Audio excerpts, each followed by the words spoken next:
kita berapa orang nih? Indonesia tuh 270 juta. Perfumer di Indonesia tuh nggak lebih dari 10 orang. Oh ya? Lebih sedikit dari jumlah menteri kita kali. 10. Don't remain on this phone. 6, 5, 4, 3, 2, 1. Yoi bosku, masih dengan saya Tirta di acara Tirta Peng Peng Peng, ngobrol bareng Peng Peng alias ngopeng. Dan pada kesempatan hari ini episode kedua kita kedatangan tamu seorang tokoh di produk lokal bukan fashion yang produknya selalu habis, PO-nya juga habis. Terus viral jelas entah itu di platform Twitter, e-commerce atau di medsos. Dia adalah Rizky Dwi Arif, CEO dari Human Self. Halo, Pak. Ya, ini parfum kesukaannya fotograferku yang dibuat konten tapi nggak pernah di-endorse. Weh, Singok keriting alas ngokok Fauzi mana Fauzi? mana? Wah, ya dia di Kirim invoice-nya dong. Wes. Mas Rizky, gimana Halo, Mar? Pak. Baik. Nama seger ya? Masih jet lag lah, lumayan. Iyalah, kaya raya orang. Hai. Langsung aja to the point Mas Rizky. Masuk ITB itu susah.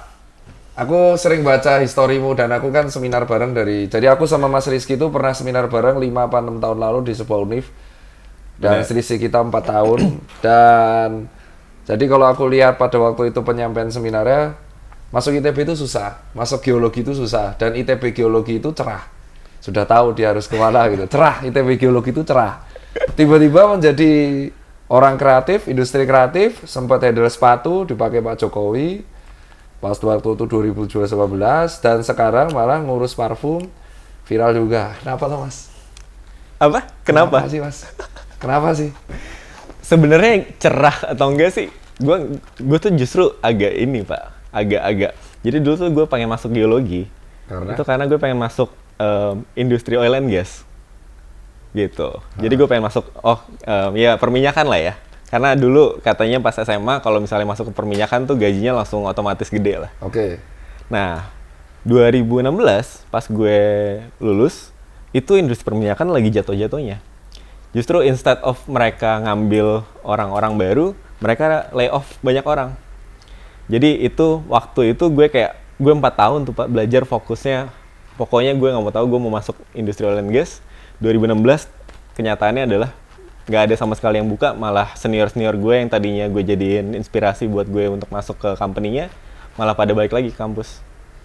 Lah terus yang selama yang 4 tahun tuh dari 2012 kuliah, berarti lu angkatan 2012 ya? Gue 2012. Itu lu berarti belum building bisnis ya? Belum pure fokus kuliah? Gue bener-bener fokus kuliah dan cuma aktif di himpunan doang lah.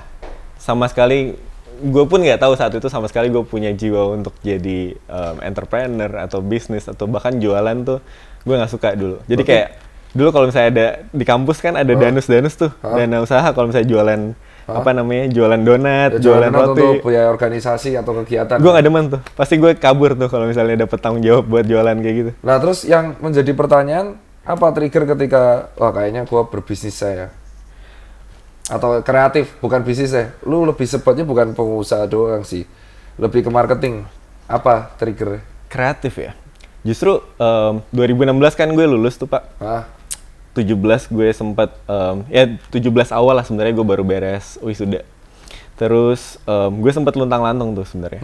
Luntang-lantung karena gue nggak tahu gue pengen masuk ke oil and gas tapi nggak bisa. Terus gue pengen masuk ke yang lain tapi males-malesan nyari kerjaannya. Dan waktu itu cewek gue bilang, kamu daripada cuma di kosan doang main Dota segala macem, nggak ada kerjaan sama sekali. Gue main Dota gila banget dulu. Ya sama dong, Dota 2 kan? Tiap hari tuh kerjaan gue kayak 2 jam, 3 jam lah main gitu. Terus, ya udah akhirnya kamu tuh suka apa sih ditanya sama dia. Gue suka nulis saat itu. Gue kerjaannya kalau nggak main Dota itu gue ngeblog. Dulu masih zamannya blogging kan. Jadi saat itu kita cari tuh di tempat-tempat magang di Bandung, di Instagram gitu. Terus ada yang buka internship content writer. Di mana itu? Di Brodo. Di Bandung. Iya. Lu masuk? Itu adalah kerjaan pertama gue.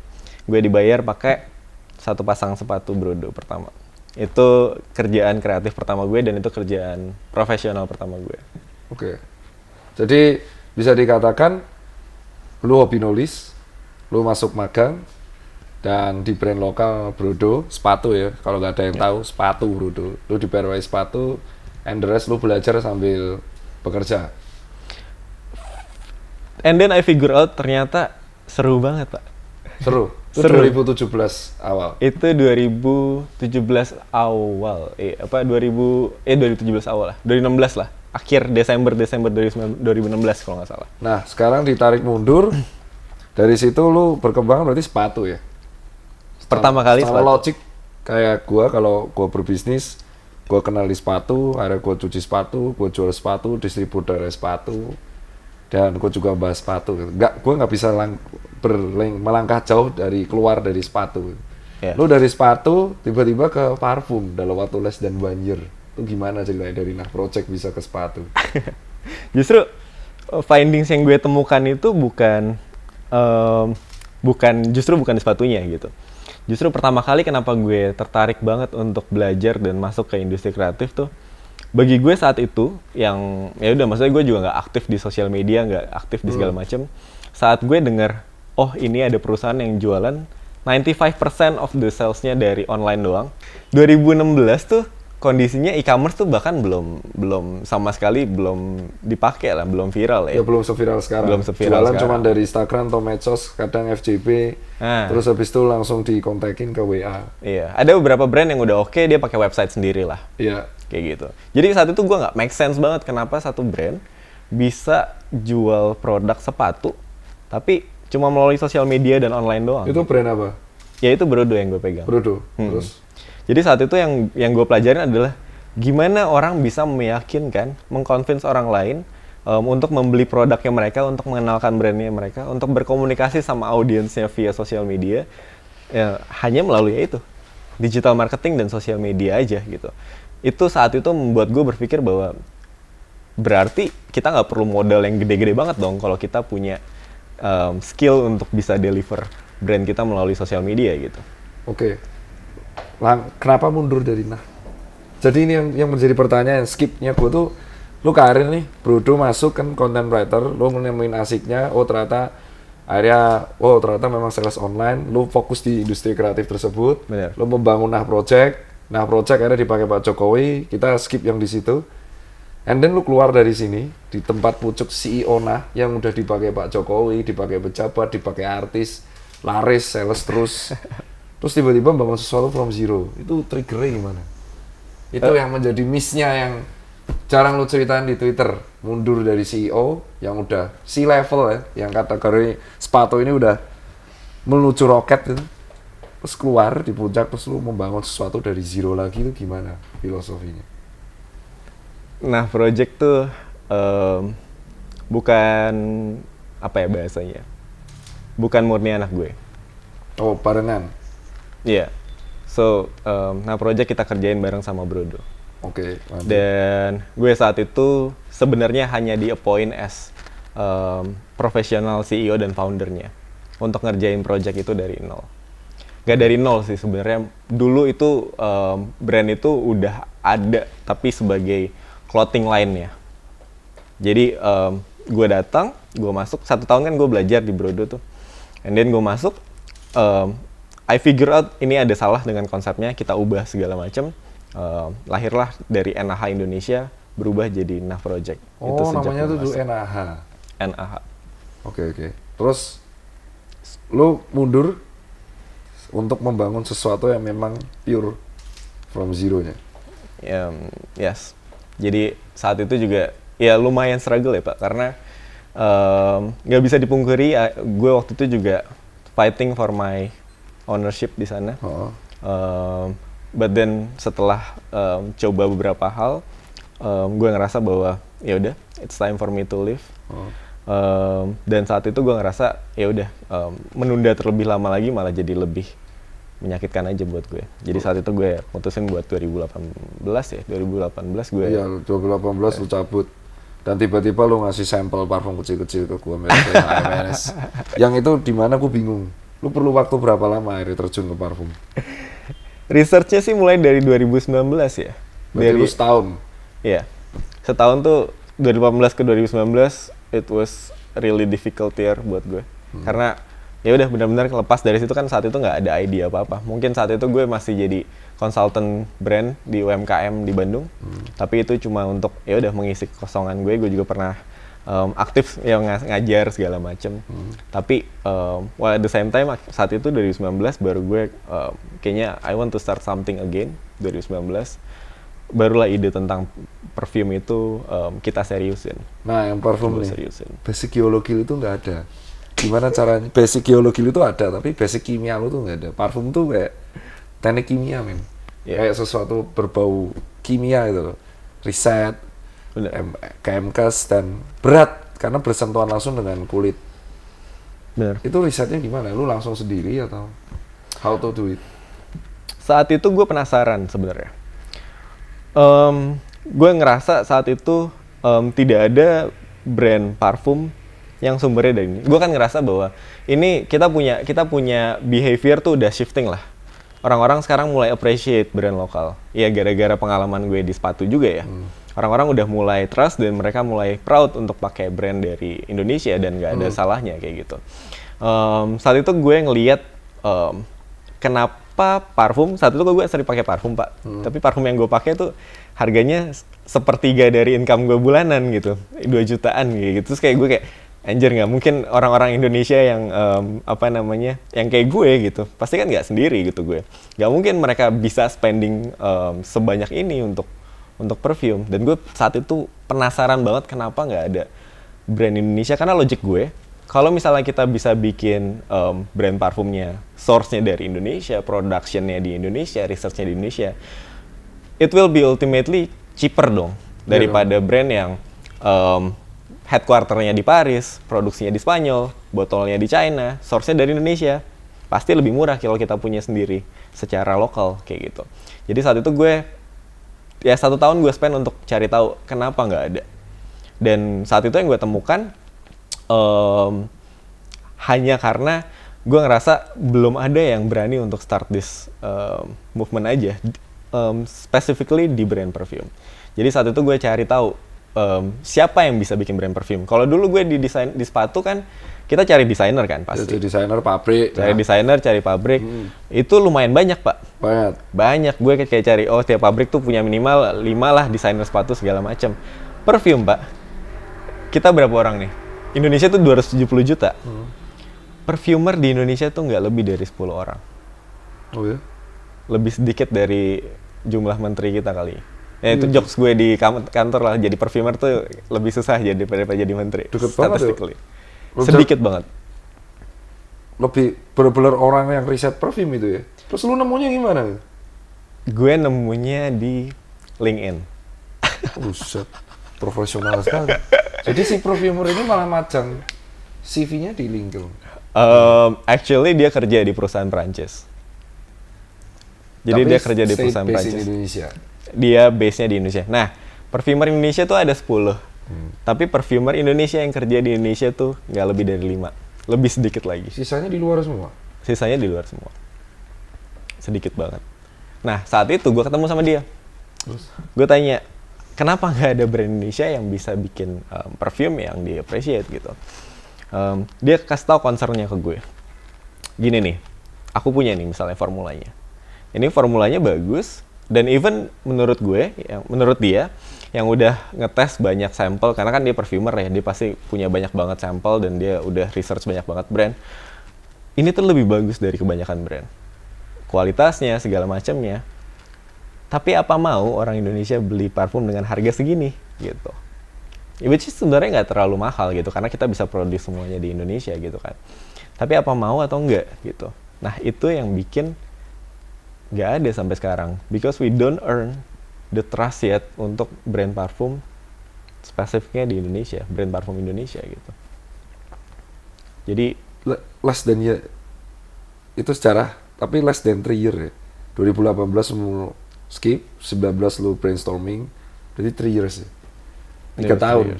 3 tahun bisa seviral ini, awareness-nya setinggi ini. Strategi apa yang dilakuin? Gue ngerasa bahwa ya udah jelas bahwa gue tidak punya I am the customers of perfume juga kan. Jadi gue tuh punya perspektif customers gitu. Gue punya perspektif users. Gue bukan ada di technical side-nya yang ngerti gimana cara membuat perfume. Itu jobnya perfumer gue kayak gitu kan. Jadi gue ngerasa saat kita mulai Humans bareng, Humans itu adalah brand yang bertumbuh dan belajar bareng sama customers-nya. Jadi di awal-awal tuh kalau misalnya ngikutin Humans dari awal, itu gue sering banget tanya jawab sama mereka. Ini kalau ini kayak gimana? Lo suka nggak? Lo nggak suka? Oke, 1 bulan ke depan ternyata kita discontinue. Makanya kita punya varian kan, itu tuh namanya nama-nama formula kita. Misalnya formula pertama kita Alpha Formulation 1. Itu perfume yang dibilang sama perfumer gue. Terus ada Beta Formulation 1. Oke, ini nggak suka, terlalu terlalu manis segala macam. Oke, kita kurangin, kita kasih spices. Jadi Beta Formulation 2.0, Beta Formulation 3.0. Kayak gitu. Jadi lu riset sama customer lu sendiri ya? Kita riset dan kita growing bareng dengan customers kita. Itu yang lu di Twitter sempat bagi-bagi sampel untuk dicek tuh memang benar? Bagi-bagi sampel untuk dicek. 1 bulan pertama kita itu yang kita jual cuma sampel. Jadi kita jual sampel, 60.000 dapat 3 sampel, terus orang dapat voucher, itu masih murah banget. Terus orang dapat voucher 60.000 rupiah, jadi basically zero. Jadi mereka dapat voucher. Itu bagi-bagi gratis dong itu. Enggak dong, tapi kalau mereka pakai voucher itu untuk beli yang ukuran besarnya, gitu. Jadi kita iklankan dengan. Strategi itu berhasil. It works, ya. Kita mereka ngasih feedback. Mereka ngasih feedbacknya lewat mana? Setelah mereka dapat 60.000 bagi 3 itu. Lewat gue. Langsung Twitter atau Instagram? 1 tahun pertama semua activity marketing, Instagram, WhatsApp, Twitter, DM segala macem full gue yang handle masih. Itu berapa tim di awal? Timnya berapa? Timnya nggak lebih dari 6 orang. Gue handle semua bagian marketing. Yang paling banyak itu memang operations karena bantuin packaging, bantuin QC segala macem kan. It takes lumayan banyak orang. Jadi saat itu 1 tahun pertama ya, atau nggak 6 bulan pertama lah, itu timnya hanya 5-6 orang. Jadi pada waktu pertama strategi marketing yang lu pakai adalah membuat bonding dengan customer, ya kan, bonding ikatan dengan customer, dan lu melempar pendapat atau atau menerima saran dari customer ini mana yang mereka suka, dan varian yang mereka suka itu digandakan, yang nggak suka stop. That's why banyak yang ngira kenapa kalau Humans ngeluarin produk tuh selalu sold out, selalu sedikit. Bukan selalu sedikit dan bukan selalu sold out. Tapi kita ngerasa dengan... Lu mau kotanya ditajam sendiri. Kenapa Humans ngeluarin sedikit dan sold out? Karena dengan memproduksi produk yang secukupnya, kita ngerasa kita punya room for improvements. Gitu Pak. Jadi instead of kita produksi, karena sebenarnya kalau misalnya secara ekonomi ya kita produksi banyak aja sekalian, lebih murah pasti. Ya benar, MOQ-nya lebih banyak. MOQ-nya lebih banyak. Pasti lebih murah. Economic of scale kan? Benar, economic of scale. Tapi kalau kita produksi, let's say, 100.000 gitu, pieces gitu. Terus kita cuma bisa jualan 1 bulan tuh 3.000 atau 5.000 atau 10.000 lah bahkan.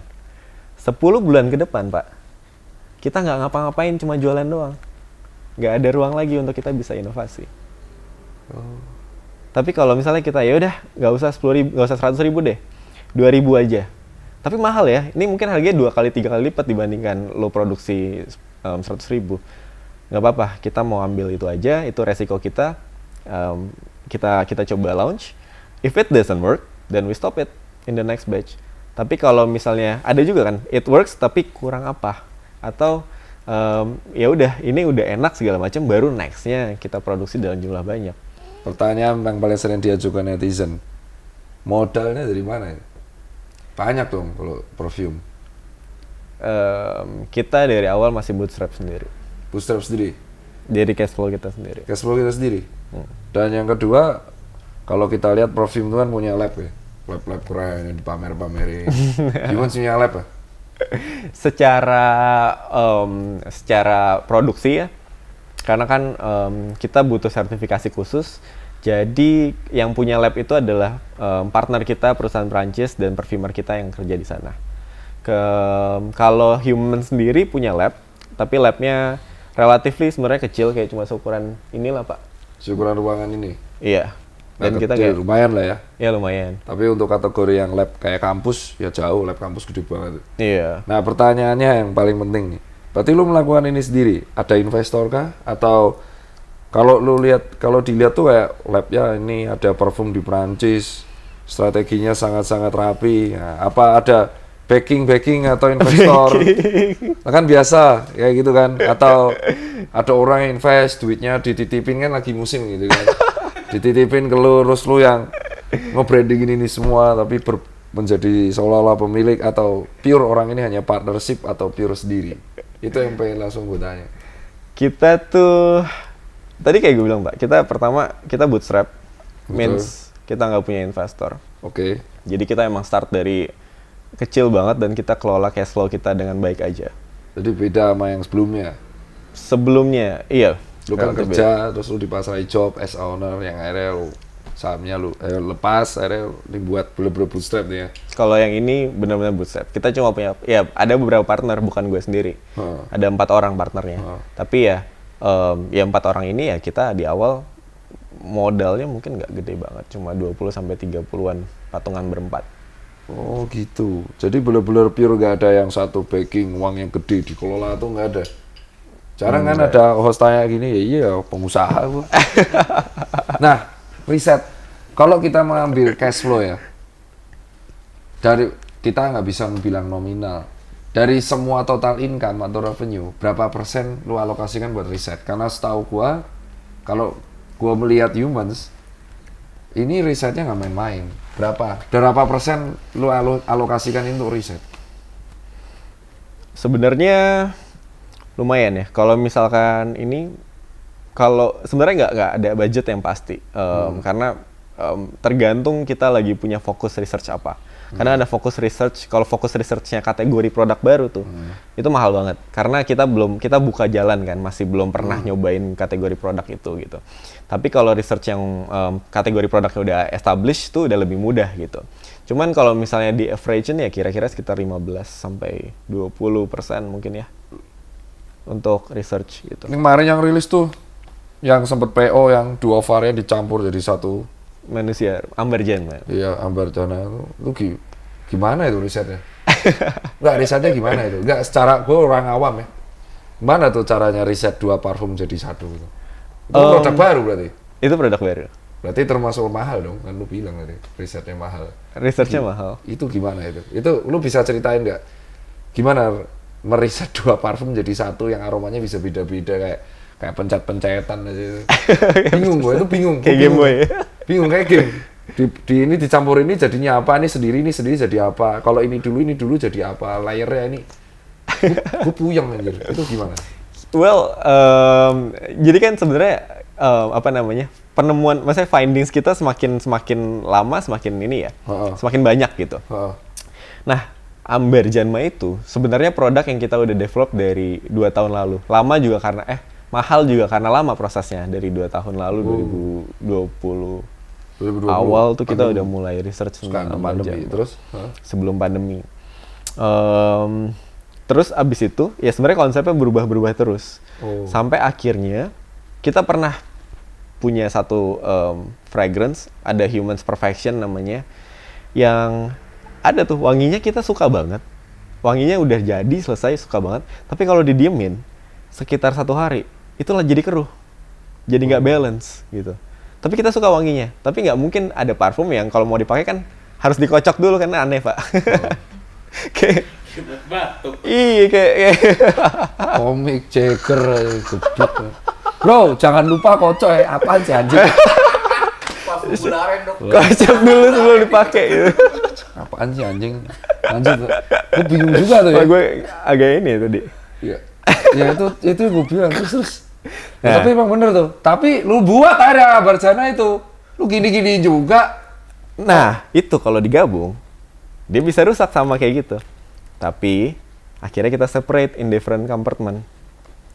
That's why wanginya cuma bisa dapetin kalau di layer, digabung antara yang A sama yang J, Ambar sama Janma. Pusing gitu. gak lu? Tuh, teknik kimia. Pusing gak lu kok bisa kayak gitu? Ya kan?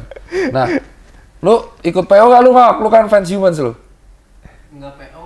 Yang Ambarjana. Ntar WhatsApp aja ya. Oh. Jangan anjing, Oh, nggak boleh. jangan tai lu. Gitu. Tai lu.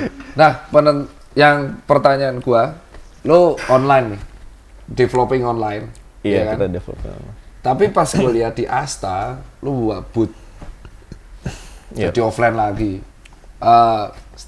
Maksudnya strateginya gimana setelah online di tahun keberapa viral, awareness-nya naik, akhirnya lu memutuskan buat pop up booth. Kan Dulu pop up booth itu- itu produksi mahal, produksi pop up booth-nya mahal, belum sewanya, belum bagi hasilnya. Gue yakin penjualan di sana pun sebenarnya akan tetap lebih kencang online juga, tidak akan bisa menutup produksi. Bener. Yang lu pikirin gimana kok tiba-tiba terjun ke pop up, dan itu kalau nggak salah yang Humans tuh saat-saat pandemi lu malah buat pop up. Iya. Unik gitu. Itu iya sebelum Delta ya. Iya, makanya itu yang gue heran, gue tanya ke lu tuh. Itu yang gue bingung, kenapa lu buat pop up ketika lu udah have fun di online? Actually itu kan sebenarnya cuma ya pop up ya. Waktu itu tuh kita punya waktu 1 bulan lah. Regulasinya ketat juga, jadi ribet juga karena nggak boleh lebih banyak dari 5 orang di pop up kita, terus Betul. segala macem. Gue pribadi, gue cuma pengen ketemu sama customer gue sih Pak. Honestly ya, agak sedikit ego. Cuman saat itu gue ngerasa gue nggak pernah ketemu sama customers gue. Gue ngobrol sama mereka di DM segala macam sosial media. Orang-orang bilang ke gue tahu nih Humans dari ini segala macam. Tapi gue nggak pernah ngobrol ketemu secara langsung sama mereka gitu. Dan saat itu konteksnya adalah Humans tuh brand yang hidupnya tuh di era pandemi gitu. Iya, Jadi bener. literally kita kerja dari kamar masing-masing gitu. Sambil saat itu karantin gitu. Dan saat case-nya udah mulai turun, gue bilang, gue pengen banget ketemu sama customer gue pengen ngerti mereka secara langsung dan gue pengen lihat ekspresi mereka ketika pakai Jadi di Humans. pop up lu jaga juga? Gue jaga. Itu pas pop up pertama kita mungkin 70% gue di sana. Ada yang ngira lu CEO-nya, ada Shopee. Oh enggak lah, mukanya kayak gini. Tapi ada yang kocak kayak nganggep lu marketing tuh ada. Iya, nganggapnya Lu pernah staff cerita aja. di Twitter kayak ada beberapa orang nggak tahu lu CEO-nya. Terus lu tetap meladeni mereka gitu. Iya. Yang lu dapat akhirnya apa selama pop up itu? Experience apa yang lu dapat? Banyak sih. Dan yang paling gue seneng adalah ekspresinya. Pas gue ngeliat mereka pakai terus kayak cuma nyium terus ngangguk gitu doang. Sesimpel ekspresi itu yang nggak pernah gue bisa dapetin dari online. Dan gue ngeliat bahwa ya people have different expressions dengan produk-produk kita yang beda-beda kayak gitu. Dan produk kita yang ternyata paling best seller. Terus abis itu ada produk kita yang nggak terlalu best seller, tapi pas mereka cobain secara offline justru yang ini lebih laku gitu. Terus kayak, gitu. Iya ada. Jadi pas ada yang malah online nggak best seller, dicoba offline malah laku. Iya, ada beberapa yang kayak gitu. Apakah ada rencana kedepannya Humans buat retail itu? Kayak toko-toko parfum brand luar yang ada di mall-mall. Gue sih berpikir ya, selama Instagram belum ada fitur ngeluarin bau, experience di offline tuh masih belum bisa digantiin, Pak. Anjing tuh Instagram ngeluarin bau. Bau makanan ya anjing. Lagi mau puasa kan, pas ini puasa. Sambal goreng. Wah. Nah, itulah tujuan kenapa lu sangat seneng ya atau berharap atau ada pop up di luar negeri. Pandangan lu soal pop up luar negeri itu kenapa sih? Bukannya customer-nya juga, ini pertanyaan netizen ya. Oke. Pertanyaan netizen, dan itu pun gue lempar ke diri gue jawab dalam hal berbeda, tapi gue lempar pertanyaan ini ke diri lu yang lu belum jawab nih Twitter. Netizen atau beberapa orang awam tuh selalu bertanya kayak, lu ngapain sih pameran luar negeri? Toh salesnya juga yang beli juga orang Indo doang, orang Indonesia juga. Ya. Lu ngabisin duit, kenapa nggak lu pameran dulu di provinsi-provinsi di Indonesia atau mall-mall Indonesia sebelum lu melangkah ke luar negeri? Lu di sana juga berhadapan dengan Prada, Dior yang memang sudah sangat-sangat superior. Bener. Sebenarnya apa sih tujuan lu melakukan pop up atau pameran di luar negeri? Oke. First thing first, gue juga sadar bahwa dulu awal-awalnya kita senang ketika kita dapat invitations, ketika kita diundang untuk ngelakuin di sana, jiwa muda gue yang bergelora kayak, anjir kita dapat kesempatan untuk bisa launch produk kita di sana, di Paris ya. Tapi over the year itu kan happen nggak sebentar ya, 1 tahun. Kita tetap komit dengan apa namanya rencana itu. Sampai akhirnya ya late 2021 lah ya. Gue baru sadar bahwa ini sebenarnya kita nggak pernah ini sebenarnya bukan achievement apapun gitu. Kita bisa berangkat ke sana itu sama sekali bukan achievement gitu. Ini justru resiko yang mau kita ambil untuk kita belajar. Jadi more or less ya kita sebenarnya lebih banyak ways-nya daripada ya, opportunity yang kita cari di sana. Tapi kita tahu kalau step ke sana itu benar-benar langkah awal. Kita pengen nyoba, kita pengen terjun ke sana supaya sama seperti kayak pertama kali kita resikoin untuk bikin sebuah brand parfum yang dijual secara online. Ini langkah awal yang secara apa namanya difficulty jauh lebih susah, Pak. Jadi gue ngerasa bahwa ini nggak achievement buat kita, tapi ini adalah resiko yang kita ambil untuk kita pengen coba ekspansi keluar dan mempelajari apa yang kira-kira kita bisa lakukan di luar sana. lebih ke riset ya. Lebih ke research, bener. Lebih ke riset market sana tuh kayak apa, penerimanya kayak apa. Jadi memang kalau tujuannya sales jelas nggak dapat, tapi lo meriset.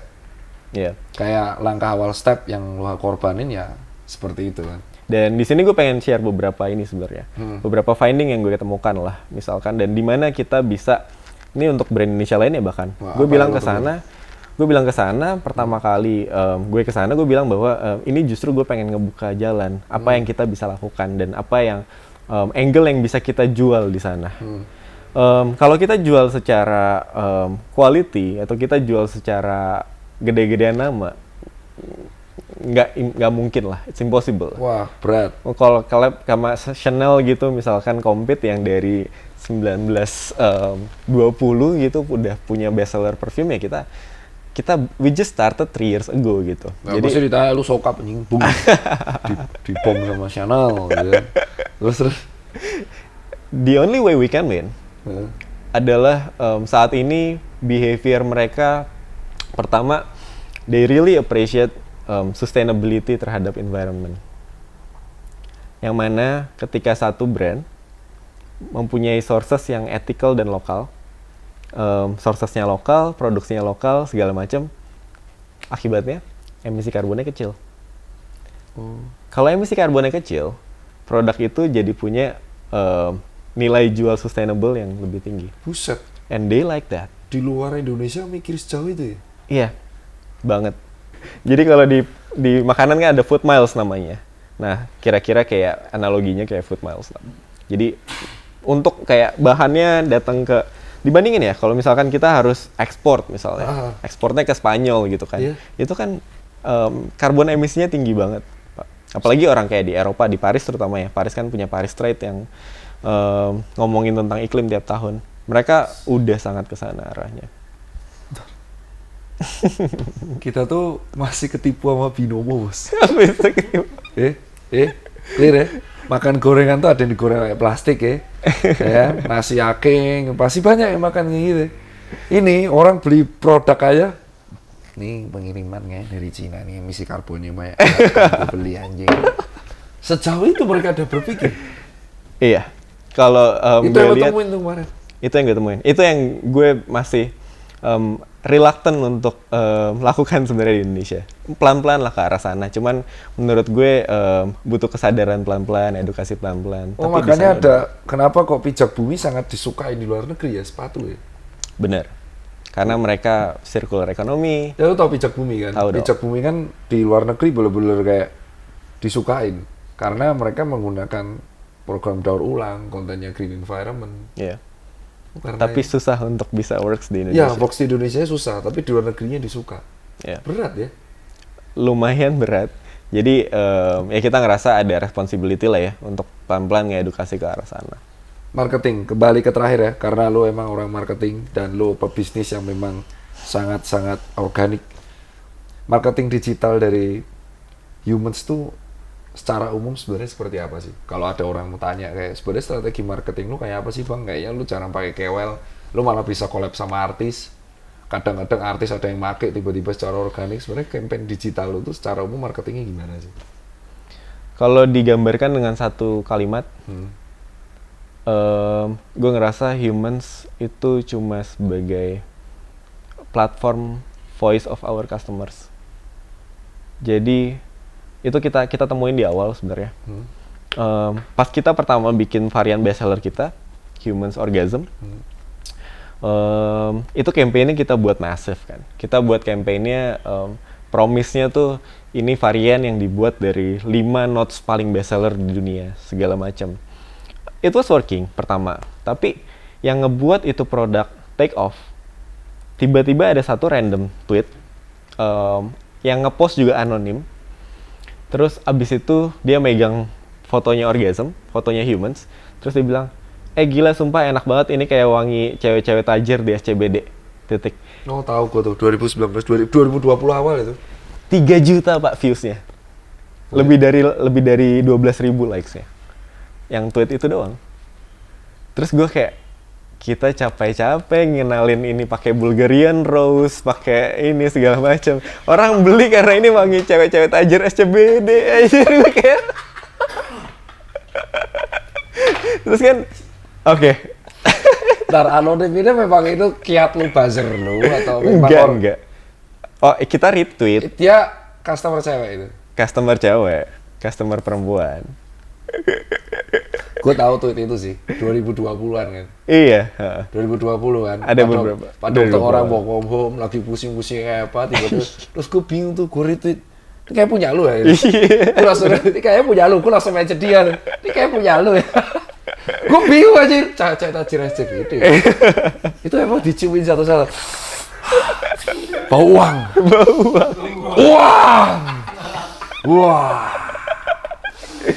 Wah. Ya, saat itu kita ngerasa bahwa nggak Bingung ya. people don't trust the brand. Lo brand bisa ngomong apa aja, ya lo bisa. Tapi yang di trust adalah itu titiknya. Itu salah satu titik epiphany lah. Maksudnya, oke. Kita Padahal lu habis berapa tuh buat marketing Bulgarian Rose 5 top not. Itu habis banyak tuh. Ya buat video segala macem lumayan lah. Lumayan. Tapi sebenarnya menurut gue bukan berarti kita nggak ngelakuin itu juga kan. Indian kan kita pengen deliver yang brand image-nya yang oke gitu. Customer lu kasih hadiah tuh yang review sampai 3 juta views. Gak ketemu pak, gak ketemu. Dia nggak mau, di DM juga nggak mau datang. Jadi itu anonim. Jadi ada media anonim gitu yang kayak dia cuma nge-tweetin. Oh, Tubir Fest ya? Ya gitu. Tubir Fest tahu gue masih ingat. Gue ingat anjir. Gue ingat banget nih anjir, gue ingat. Kalau nggak Tubir Fest akun julid. Iya gitu-gitu Gua lah. ini Jadi yang kalau kita DM itu auto ngepost. auto ngepost. Kayak Dan gitu. lu DM pun nggak bisa dibales. Iya, karena adminnya kan bukan dia gitu. Jadi nggak. Bangsat. 3 Itu- juta views sih. Iya, ribuan impressions terus berapa 2 sampai 3 juta views. Dan akhirnya orang sejak saat itu curious. People are curious. Kita juga ngerasa oke, kita dapat trust dari market. Kita gerakin.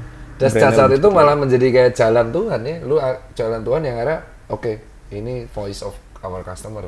Iya, humans Dan is a the rest voice is of our history, man. customers. Setiap lu jualan tuh ribuan sold, bahkan PO.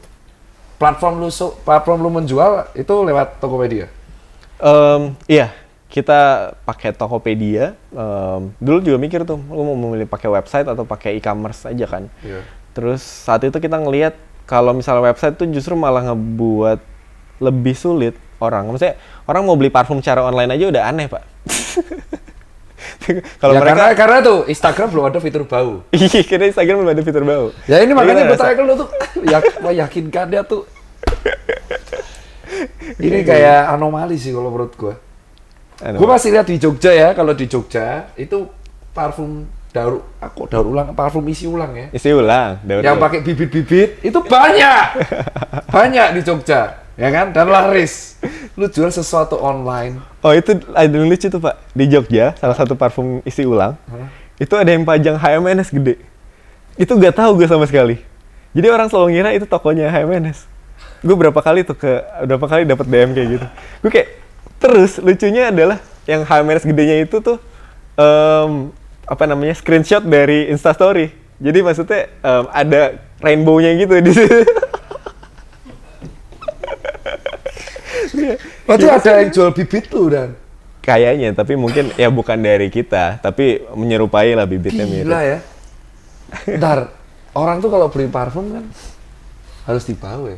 Makanya pengalaman customer ini penting. Terus jual di Tokped metode seperti itu. Perkembangannya gimana? Why? Milih area lebih Tokped daripada website. Kita pengen lebih buat orang lebih mudah aja sih pengalamannya untuk belanja dan lebih familiar kan ketika mereka pakai Tokopedia gitu. Dan sampai sejauh ini perkembangannya. Ya, Tokopedia itu ya benar-benar e-commerce pertama yang kita pakai ya dari awal Humans. Sempat kolaborasi nggak lu sama Tokped? Kayak Yes, Kompas. actually ada sesuatu yang sedang kita rencanakan bareng dengan Tokopedia. Tahun ini? Hopefully tahun ini kita Soalnya kerjain. dari kemarin kayak gitu, Prep sama Tokped, jeblok. Kompas sama Tokped. Lu tahun ini? Ya hopefully tahun ini. Buat apa lagi? 3 parfum gitu layarnya. Enggak lah, ribet. Pusing gue jadi ya. Gue pusing nih. Selalu kan. Dar, gue mau tanya customer gue. Jadi gini, lu kan selalu berkata voice of a customer ya. Gue sempat mengira Cingox ini nggak ada di brief, nggak ada pertanyaan nih. Jadi ini contoh ya. Fotografer gue itu buat konten parfum lu tuh sering. Gue sempat tanya di bar. Review story. Gue nggak tahu tuh dibayar apa enggak. Jadi gue mau tanya tuh kenapa agak keras ya ngomongnya. Ini namanya Cingok nih, dia fotografer sekaligus temen gue. Kenapa lu buat parfum review humans dan netizen penasaran lah sama review dia. Kenapa? Lu dibayar juga nggak? Why? Kayak temen gue sebenarnya banyak yang penasaran sama parfum itu. Akhirnya gue beli lah, gue coba. Cuma foto iseng gini dong kan, gue post di story. Tiba banyak yang reply. Tahun kapan itu? Kemarin 2021. Terus? Gue beli yang orgasm itu. Oke. Terus ceritain dong bang, gimana sih wanginya? Gimana ya? Gue bilang ini sebenarnya cocok buat cewek. Tapi kalau yang suka manis, yang suka bau manis, ini cocok juga. Bilang gitu kan. Terus Banyak kan. Sampai dia screenshot. Gue udah order nih bang, Widih. ternyata enak juga. Terus gue coba yang kedua, Farhampton yang kemarin yang Iya. yang itu gue coba ngepost lagi, itu juga banyak yang reply. Ya akhirnya ya emang gue pakai juga sih, nggak setiap hari juga. Terus akhirnya dia juga ngirim screenshot, gue udah beli nih bang gini-gini. Widih.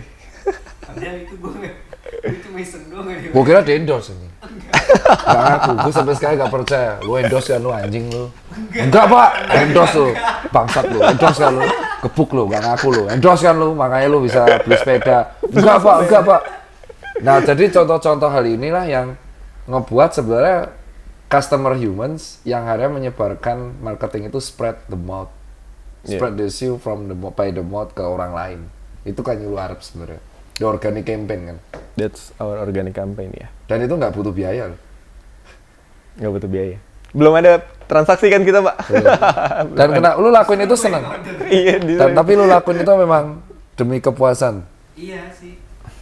Kayak kayaknya keren juga nih packagingnya. Gua foto. Ternyata banyak yang reply. Ya udah, bang review dong. Ya udah gua review.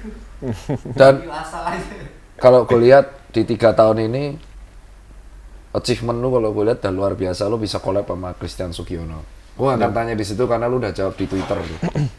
Itu sebuah kisah yang keren dari pertemuan sama-sama pembicara sampai akhirnya lu bisa kolaborasi bareng. Lu dapat penghargaan dari Tokped e-commerce kemarin sales. Lu bisa kolaborasi. Lu sempat kemarin pameran di luar negeri di Paris. Yang Irvin sebagai gue resiko yang sangat besar untuk diambil. Sold out berkali-kali ribuan. Kalau di bayangan pengusaha-pengusaha startup, entah digital atau konvensional, tapi semua startup yang lagi itu semua achievement itu target mereka. Apa target lu? Yang pengen lu raih lagi? Gue tuh agak aneh kan Pak orangnya. Anjing, mau ngomong Jadi- sendiri malam. Gue nggak ngomong loh ya, dia ngomong sendiri. Pertama kali kita dapat award sebagai Best Indonesian Fragrance parfum parfum lokal terbaik. Itu 2020. Kita lagi ngumpul nungguin award-nya diumumin, terus kita menang. Temen gue, tim kita langsung pada happy, ada yang pokoknya senang banget, teriak-teriak di kantor segala macam. Di situ gue diem. Diem? Gue diem. Pas udah tenang lagi, gue bilang ke mereka, kalau ini tahun pertama kita, dan kita udah jadi Best Indonesian Fragrance, terus tahun depan kita harus jadi apa? Ya itu berat lah, harus lebih lah. Masa flop? Jadi saat itu gue justru merasa punya beban yang berat kalau kita nggak bisa punya responsibility yang udah kayak gini aja gitu. Harus banyak impact yang bisa kita buat. Salah satu impact yang kemudian gue rasakan jadi beban kita adalah mengenalkan parfum Indonesia di luar sana. Itu satu yang kita lakukan dengan show kemarin. Yang kedua adalah kita ngerasa kita harus bisa majuin ekonomi lokal, which tahun ini ada sesuatu yang kita buat, kita kasih nama Humans of Indonesia. Apa lagi tuh? Humans of Indonesia itu sebuah konsep di mana lo bisa ke setiap kota-kota besar di Indonesia dan dapetin spesifik humans yang berbeda di kota-kota itu. Humansnya ini orang dong? Enggak, ya manusia Indonesia lah. Jadi kalau misalnya let's say di Bali, Bali punya tanaman endemik khusus yang bisa kita olah di sana dan pakai petani di sana, kita bisa bikin Humans of Bali yang cuma bisa dinikmatin di sana doang. Nah terus cara dagangnya gimana dong? Ya di tokonya, gitu. Jadi nggak bisa di luar sana belinya. Gue kalau ngomong sama dia tuh kan memang bukan aneh sih, bingung gue. Paham gak sih? Bingung ya. Lu bisa dagang dengan enak-enak ya kan, tapi dia memilih dagang yang hanya bisa dinikmati toko itu. Oke, itu pertama lah, terserah lah apapun itulah target lu lah. Yang kedua lah, ada target lagi. Gue sendiri kan sebenarnya aktif sebagai mentor ya. Jadi gue senang banget kalau ngelihat orang-orang yang kayak gue dulu gitu, yang kayak masih kesusahan segala macam. Jadi kadang gue juga punya kelas sendiri. Gue punya startup edukasi di Jogja. Apa namanya? dnvb.id. Apalagi itulah. Jadi itu tempat di mana gue bisa nyalurin. Itu beyond business lah buat gue. Lebih kayak forum group discussion gitu. Actually lumayan gede, sekarang udah ada 50 ribuan tuh followersnya di Instagram. Untuk ngajak, untuk sharing-sharing. Untuk sharing antara founder ke founders. Gitu. Nomor 2. Ya itu dua. Memang gitulah namanya pengusaha atau industri kreatif, pengusaha bener-bener pengusaha itu. Amin. Flexingnya, movementnya ya. Nah yang ketiga ada target lagi ya? Waduh, ketiga apa ya? 2 dulu sih kayaknya Pak. Ya gue pengen fokus ke ngajarnya, bagian edutechnya sama ke bisnis. Gue pikir kalau kata orang-orang kan kayak pengusaha-pengusaha lain kan selalu berpikir, saya pengen punya gedung, punya ini. Ya. Punya gedung. Movement semua, pusing gak lu kan? Cita-citanya movement semua. Jadi Enggak. cita-citanya aja masih kerja itu kan. Dan ada pesan-pesan nggak kalau menurut gua, lu maksudnya pesan-pesan bukan buat customer, satu buat anak muda yang pengen ikutin jejak lu. Jadi gua pengen lu berpesan karena segmented, gua akuin subscribe dan viewer gua tuh sangat-sangat segmented, orang-orang yang suka banget ngulik mengenai usaha. Yep. Dan yang pertama adalah pesan buat customer lu apa kalau nonton ini? Humans itu bukan apa-apa sih tanpa kalian ya, tanpa customer gue gitu. Gue ngerasa bahkan gue bisa belajar tuh bareng sama kalian, kita bisa tumbuh bareng sama lo semua gitu. Gue nemuin produk-produk yang kalian suka dan ya di gue tuh sebenarnya kita cuma punya tanggung jawab untuk apa sih yang lo mau, kita akan mencoba dari sisi company untuk buatin yang lo mau kayak gitu.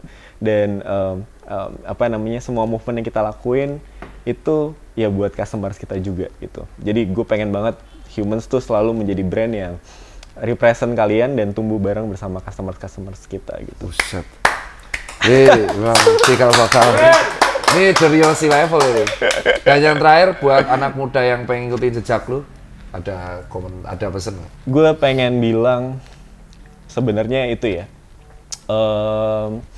Gue ngerasa bahwa sekarang itu kita suka kita suka ngelihat kita terlalu fokus tentang how much money people make. Ya. Kayak kita ngeliatin orang-orang yang udah sukses duluan segala macam. Dan gue ngerasa banyak orang yang lupa tentang kadang yang lebih penting itu how do you make the money. Masuk. Nggak. Keren ya. Maksudnya ya, orang lebih penting jumlah uangnya, tapi yang lebih penting sebenarnya how do you make-nya. Karena gue ngerasa bahwa ya gitu Pak, maksudnya at certain level, iya maksudnya gue ngerasa uang tuh ya udah gitu, ya it helps you untuk ngebantu lo untuk bisa ngapain nih, tapi ya gue ngelihat banyak orang yang keluarga gue sendiri yang pernah dapet rezeki nomplok, easy money segala macem, tapi in the end nggak berhasil manage itu dengan baik. Tapi gue ngerasa Bapak Tirta juga dan gue yang kita ngerasa ya prosesnya tuh panjang dan lama banget gitu. Itu uang tuh jadi berasa sangat-sangat meaningful dan kita jadinya take pride in something that lebih ada values-nya gitu. Lebih respect the prosesnya. Iya. Karena gue ngikutin lo dari aman dia ke Istana Bogor ngasih sepatu Pak Joko jam 2 pagi. Di depan istana. Jadi asal lu cek, lu tolong minta ya sepatunya Pak yang dipakai Pak Presiden sampai detik ini even ke hutan. Itu adalah pertama kali dikenalkan oleh Mas Rizky ini saat menjabat Nah Project. Jadi saking sukses kampanye Pak Presiden aja pakai.